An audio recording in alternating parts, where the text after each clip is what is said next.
नमस्कार दोस्तों, स्वागत है आपका हमारे इस YouTube चैनल में। दोस्तों, आज हम आपके कुछ सवाल लेकर आए हैं और उन सवालों को हार्वेस्टिंग दिखाते हुए हम आपको बताना चाहेंगे। लेकिन पहले हम आप लोग से यही कहना चाहेंगे, जो भी हमारे इस चैनल में नए आए हैं उनसे हम यही कहना चाहेंगे, बेल आइकन को दबाइए जिससे कि आप तक हमारे नए नोटिफिकेशन मिल जाएं और हमारे चैनल पे जाके उससे सब्सक्राइब ज़रूर कीजिए। ज़्यादा से ज़्यादा वीडियो को लाइक और शेयर कीजिए जिससे कि हमारे जो भी हम नए वीडियोस आप तक दे रहे हैं वो आप लोगों को और दूसरे नए लोग को भी वो हमारे वीडियोस मिले। लेकिन आज हम आपको पहले तो सरसों के बारे में बताना चाहेंगे, जिनका सवाल था सरसों की साग को लेकर। जैसे आपका सवाल था कि हमारी सरसों जो हमने लगाई है वो बहुत पास हो गई है और उनका ग्रोथ नहीं हो रहा है, और क्या मैं उनके बीच की सरसों निकाल सकती हूँ? तो पहले तो हम आपको ये बोलना चाहेंगे कि सरसों अगर आपकी इतनी पास है, जब आपने लगाई होगी तो शुरू में तो ऐसे ही सरसों निकली होगी। ये सरसों ही है जो मैंने 20 कंटेनर में लगा दिया है। ज़्यादातर हम सरसों दूसरे कोई भी सब्जी के कंटेनर में लगाते हैं जिससे कि मेरा कंटेनर भी अच्छा हो और सब्जी को भी एक ताकत मिलती रहे। तो आपने जैसे देखा कि हमने ये सरसों लगाई है, अब हम आपको बड़ी सरसों भी दिखाते हैं। जैसे आप देख रहे हैं, ये है हमारा लौकी का कंटेनर और इसमें भी हमने देखिए कुछ सरसों डाल दी थी। और हम आपको एक चीज़ बताना चाहेंगे, सरसों का ग्रोथ चाहे वो कितने भी पास हो बहुत अच्छे से होता है। उसे फ़र्क तब पड़ता है जब हम सरसों में से हमें सरसों निकालनी है। जब तक हमें सरसों की साग खानी है तब तक के सरसों चाहे कितने भी पास रहे उनका ग्रोथ हो जाता है। कारण कि जो सरसों है वो नीचे ना फैलकर उनकी जो ये स्टेम है ना, आप ये देखिए ये लंबी होती हैं, तो सरसों ऊपर की ओर फैलती है। नीचे की ओर जो फैलने वाली सब्जी है उन्हें पास रहने से खतरा होता है, और जो सब्जी हमारी ऊपर जाती है उन्हें उतना खतरा नहीं होता है। लेकिन फिर भी अगर आपकी सरसों आपको लगता है कि बहुत पास हो गई है, क्योंकि आपने हमें ये नहीं बताया है कि आपकी सरसों कितनी बड़ी हो गई है। अगर आपकी सरसों इतनी बड़ी हो गई है तो आप इस तरह से कुछ पत्तों को, जिनमें आप देख रहे हैं जिनका ग्रोथ कम है, उनको इस तरह से बीच से तोड़ लीजिए। और अगर बहुत छोटी सरसों है आपकी, इस तरीके से ये सरसों हमारी बड़ी सरसों से भी ज़्यादा हेल्दी होती है, तो इस तरह की पूरी सरसों को तोड़िए और फर्स्ट क्लास उसको फ्राई करिए, जैसे भी आप बनाते हैं इन्हें बनाकर आप खा लीजिए। लेकिन आपने जैसे कहा है कि क्या मैं सरसों को एक जगह से दूसरे जगह शिफ्ट कर सकती हूँ? हमारे पास जगह कम है तो हम ऐसी बात नहीं, सरसों को हम शिफ्ट कर सकते हैं। लेकिन आप कितने सरसों को शिफ्ट करेंगी? 50 दाने सरसों के काफ़ी होते हैं। तो जो आपके पास सरसों निकली है उनके छोटे छोटे माइक्रोग्रीन्स निकाल के खा लीजिए, कुछ पौधों को उसी में छोड़ दीजिए और नई सरसों को वापस से दूसरे कंटेनर में छींट दीजिए। जैसे आपका सवाल है कि चूने को कितने दिन बाद डालना है, तो हम आपसे कहना चाहेंगे कि जैसे ये छोटे पौधे हैं, आप अगर एक बार इनमें एक पौधे की मात्रा भी हमने आपको बता रखी है।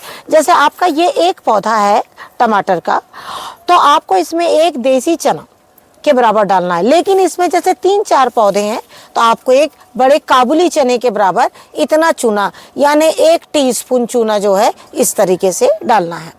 आप देखिएगा कि आपके कुछ दिनों 15 दिन में ही आपके पौधे, देखिए जिस तरह हमारे पौधे बिल्कुल हरे और अच्छी तरह से ग्रोथ कर गए हैं। उसके बाद आप फिर से 2 महीने बाद फिर से आप इसमें एक बार डाल दीजिए। इस तरह से आप 2 बार डालेंगे तो आपका जो पौधा है वो काफ़ी अच्छा हो जाएगा। चूना जो है ज़रूरत से ज़्यादा भी आप नहीं डाल सकते। ज़्यादा चूना डालने से भी पौधों को नुकसान हो जाता है। उसके अलावा भी एक चीज़ हम आपको और बहुत अच्छी चीज़ बताना चाहेंगे कि जब आपका पौधे में आपने चूना डाल दिया, पानी डाल दिया, उसके बाद पौधे में इस तरह से कुछ मिट्टी ऊपर से डाल दें, जिससे कि आप देखिएगा आपका पौधा बहुत ज़्यादा अच्छा हो जाएगा। तो इसी तरह से छोटी छोटी चीज़ें अपने पौधों में करते रहिए। अगला सवाल था आपका चूने को लेकर कि चूना कौन सा है। तो हम आपसे बताना चाहेंगे ये वही चूना है जो सफ़ेदी में यूज़ किया जाता है, और हम ज़्यादातर सफ़ेदी वाला चूना ही इस्तेमाल करते हैं। मैं मिर्च में छिड़काव करना है या फिर अन्य किसी भी पौधे में लगाना है तो मैं ज़्यादातर जो सफ़ेदी वाला चूना है उसी का इस्तेमाल करती हूँ। चूना दो तरह का आता है, एक तो सफ़ेदी वाला चूना होता है और एक जो चूना होता है वो बूझा चूना होता है। अगर आपके पास में आपने चूने को तैयार नहीं किया है और आपको जल्दी डालना है तो आप मार्केट से बूझा चूना भी ले सकते हैं।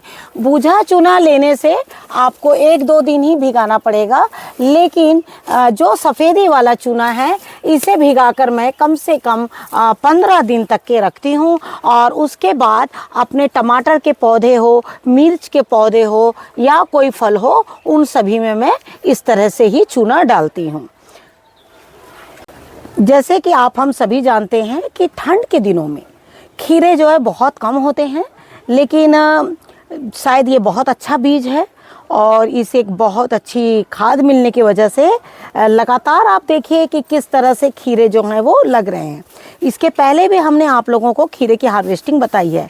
हालांकि बेल इसकी काफ़ी छोटी है, लेकिन काफ़ी बड़ी, काफ़ी मतलब टाइम की हो गई बेल। इस बेल को मैंने बरसात के सीज़न में ही लगाया था और ऐसे मैंने कम से कम 3 जगह पौधे लगाए हैं और सभी में खीरे लग रहे हैं, और कुछ बड़े और कुछ छोटे। हमने ज़्यादातर खीरे जो हैं वो ऐसे लगाए हैं कि जिन्हें हमें टच ना करना पड़े और बेल जो है अपने आप जो है वो चढ़ती रहे, और आप देख रहे हैं इसी तरह से लगे हैं। अगली सब्जी है हमारी करेले। करेले यूँ तो आपको पता है कि जैसे ठंड के दिनों में थोड़े कम होते हैं, और आप लोगों से यही बोलना चाहेंगे कि ठंड के दिनों में करेलों को बड़ा करने के लिए बिल्कुल भी ना सोचें। अगर आप सोचेंगे कि भाई थोड़े दिन पहले तो ये करेले काफ़ी बड़े हुए थे और अभी ये करेले काफ़ी छोटे हैं, तो आपको बताना चाहेंगे कि इन दिनों करेले बड़ा जब हम करने जाएंगे तो वो सड़ने लगेंगे। तो हमें क्या करना है, छोटे छोटे करेलों की हार्वेस्टिंग करना है और आपको अपने खाने में उसे इस्तेमाल जो है वो करते जाना है।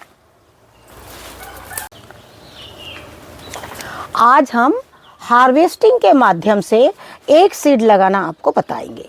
जैसे कि हम ज़्यादातर जो भी वीडियोस आप लोग के साथ शेयर कर रहे हैं, हम उसमें कोशिश कर रहे हैं हार्वेस्टिंग के माध्यम से कुछ ऐसे सीड्स जिनके वीडियोस हमने आप तक शेयर कर दिया है, लेकिन हम चाहते हैं कि जो लोग जुड़े हुए हैं नए, अगर वो लगाना चाहते हैं और या आपको ध्यान में नहीं है कि क्या मैं इसे दोबारा भी लगा सकती हूँ, इसका इस्तेमाल मैं कैसे कर सकती हूँ, इस चीज़ को ध्यान में रखते हुए आज हम आपको फिर से लहसुन के बारे में बताना चाह रहे हैं। जैसे कि ये लहसुन जो है हमने पहले लगाया था, जो ये कंटेनर में तैयार है, और ये भी कंटेनर, ऐसे हमने 3 कंटेनर लगाए थे जो हमारे तैयार हो गए हैं। आप सभी जानते हैं कि लहसुन के लिए अभी हमारे पास दिसंबर और जनवरी का मंथ पूरा है लगाने के लिए। तो हमें क्या करना है, पुरानी लहसुन को, इस जो हमने 2 महीने पहले लगाई थी लहसुन, इन लहसुनों को निकालते जाना है खाने के लिए। जैसे हमने अपने गार्डन में धनिया लगाया है, पुदीना लगाया है, तो उनके साथ आप इसको चटनी के लिए इस्तेमाल कर सकते हैं। लेकिन आपको कंटेनर, एक कंटेनर खाली करने के साथ साथ आपको दूसरे कंटेनर का ध्यान रखना है कि मुझे लहसुन जो है वो जल्द से जल्द दूसरे लगा देना है। लहसुन हम जो घर में खाते हैं, जो लहसुन की गड्डियाँ जो हमारे घर में आती है, ये वही लहसुन होता है और उन्हें ही हम बहुत आसानी से लगाते हैं। उनकी एक एक कलियों को इस तरह से निकाल लेना है, और ये जो मोटा पार्ट है ये अंदर मिट्टी की तरफ जाएगा और जो ऊपर का पार्ट है ये जो वो ऊपर आएगा, और बस इस तरीके से आपको इन्हें लगा देना है। ये देखिए। और लहसुन के लिए आपको बहुत गहरे कंटेनर की ज़रूरत नहीं है। लहसुन जो है वो आपके बहुत 4 से 6 इंच की डेप्थ होगी तो आपके लहसुन जो है वो बहुत अच्छे हो जाएंगे। जब आपको लहसुन की गड्डियाँ बड़ी करनी है तो उनका डिस्टेंस दूर रखिए। अगर आपको लगता है कि मुझे सिर्फ इनमें चटनी के लिए इस्तेमाल करना है या प्रतिदिन सब्जी में डालने के लिए इनके हरे पत्तों का इस्तेमाल करना है तो आप लहसुन को पास पास भी लगा सकते हैं। इन सब चीज़ों को ध्यान में रखते हुए लहसुन को लगाइए। और लहसुन में से खरपतवार जो इसके बीच के इस तरह के जो झाड़ियाँ जो भी रहती हैं इन्हें आप निकाल दीजिए। लहसुन में आप पानी कितना डालेंगे वो भी हम आपको बता रहे हैं। लहसुन को प्रतिदिन पानी डालने की ज़रूरत नहीं है। जब आपकी मिट्टी इस तरह से सूख जाए तो आप उसमें हल्की सी गोड़ाई कर लीजिए और उसमें हल्के से पानी डालिए। लहसुन की मिट्टी जो है वो हमेशा दलदली नहीं होनी चाहिए।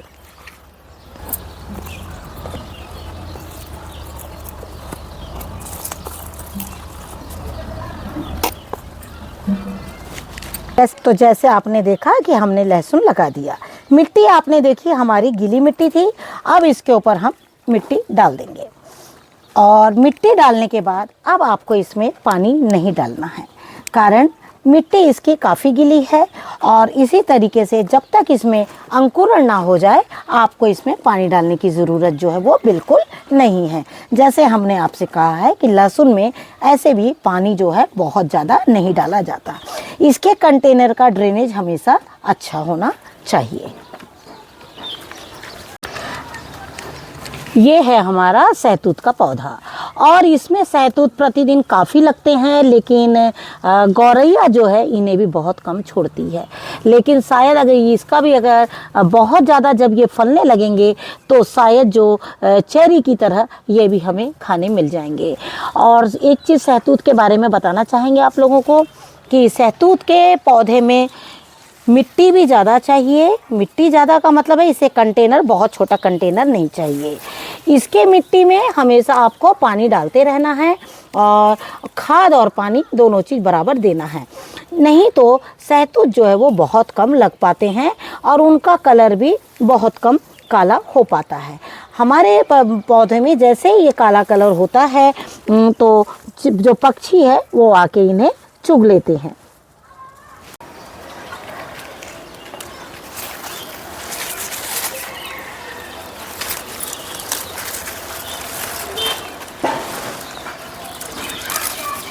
तो जैसे आपने देखा अभी हमने ये सहतूत तोड़े। इसी तरह से गार्डन में हमें एक दो फल लगाते रहना चाहिए। जैसे कि आप देख रहे हैं ये जो सीताफल है वो बिल्कुल पक चुका है। ये देखिए इस तरह से बिल्कुल दब रहा है। और सीताफल लगाने का मेन मकसद हमारा यही है कि सीताफल के साथ साथ हमें इसके पत्तों का यूज़ करते हैं। अब जब इसमें से सीताफल हट जाएंगे, अभी और कुछ सीताफल लगे हैं जिस तरीके से, उनके पकने के बाद हम इन पत्तों को, हरे पत्तों को तोड़ लेंगे और इससे हम अपने कीटनाशक के रूप में इसका इस्तेमाल करेंगे। तो आज ये सीताफल बिल्कुल पक चुका है, ये देखिए इस तरीके से, और मैं इसकी भी हार्वेस्टिंग करना चाहूँगी। ये देखिए इस तरीके से, ये देखिए बिल्कुल पक चुका है ये, काफ़ी अच्छा। और आप देख भी रहे हैं कि कितना बड़ा है ये। जैसे आप देख रहे हैं कि बेर भी हमारी लगातार थोड़ी थोड़ी पक रही है। एक सीताफल हमने तोड़ा है, एक अमरूद तोड़ा है, कुछ सहतूत तोड़े हैं। और हार्वेस्टिंग हमारी बहुत छोटी है, लेकिन जिस तरीके से हम ये छोटी छोटी हार्वेस्टिंग करते हैं इनसे बच्चों पर बहुत फ़र्क पड़ता है। बच्चे इसको शेयर करना सीखते हैं घर में कि एक सीताफल है, गार्डन का है, इसको किस तरह से शेयर करना है। एक अमरूद है हमारे गार्डन का, इसको किस तरह से हमें शेयर करना है। और जब हमारे गार्डन में इस तरह की चीज़ें फलती है तो हमें अपने गार्डन का किस तरह से केयर करना है। तो ये दोनों चीज़ शेयर और केयर बच्चों में डालिए, जिससे कि बच्चे इन सारी चीज़ों को, छोटे छोटे बच्चे छोटी छोटी चीज़ें देखकर ही सीखते हैं और वो सारी चीज़ें आगे चलकर करते हैं, जैसे हम और आप कर रहे हैं। तो जैसे आपने देखा कि हमने कुछ फल, बैगन, करेले, धनिया, लहसुन और कुछ साग है और बीन्स है, और जैसे आप देख रहे हैं भिंडी भी थोड़ी बहुत हमने निकाली है, और साथ में बीन्स के देखिए कुछ बीज भी हम निकालते चले जा रहे हैं। तो इसी तरह से छोटी छोटी सब्जियां लगाते जाइए और अपने गार्डन से छोटी मोटी हार्वेस्टिंग करते रहिए। Thank you very much. नमस्कार, जय हिंद, जय भारत।